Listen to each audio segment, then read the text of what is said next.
Then we have all the physiological problems. You know, sadly one of the bigger issues and tougher issues is diet, nutrition.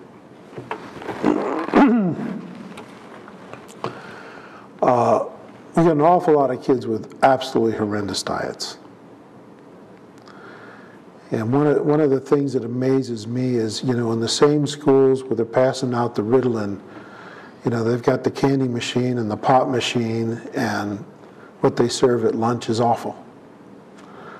You know, let's wire the kids, you know, with sugar and colorings, and then let's drug them to try to balance it out a little bit. Okay. Everything that goes on physiologically affects your neurological function. You know, we could try to pretend that our diet doesn't affect our brains, or sleep doesn't affect our brains, exercise doesn't affect our brains. But truth is, all those things affect our brains. You know, if you have a child with a learning issue or an attention issue, one of the things you want to put high on your list is diet and nutrition.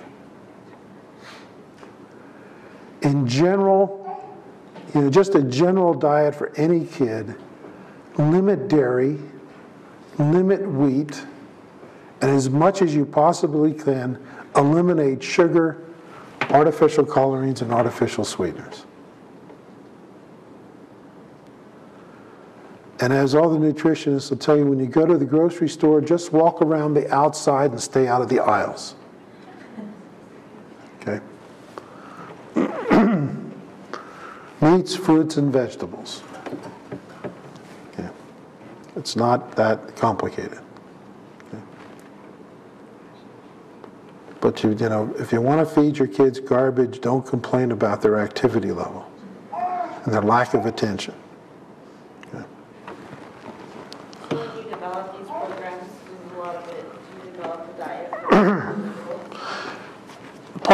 Part of the process we go through is when we do an initial profile on the child, we identify a lot of things and we start working on them, and it kind of is like layers, okay?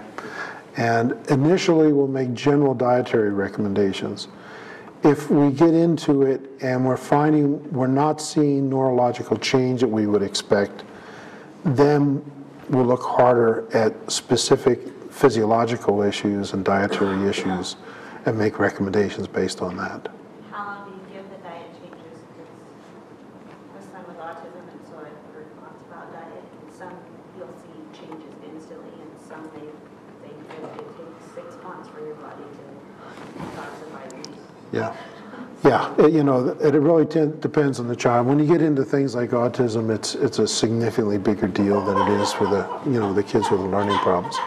But you've got to look at it individually. The greater the general neurological problem, the more significant the physiological piece. You know, if you've got a gifted, accelerated kid who's a delight, you know, don't go messing with their diet a bunch. Okay, you know, you've got a kid who's a mess, we want to cover every piece we can as well as we possibly can address it. So if it's not broken, you don't need to fix it, but if it's broken, you need to do everything you can to fix it.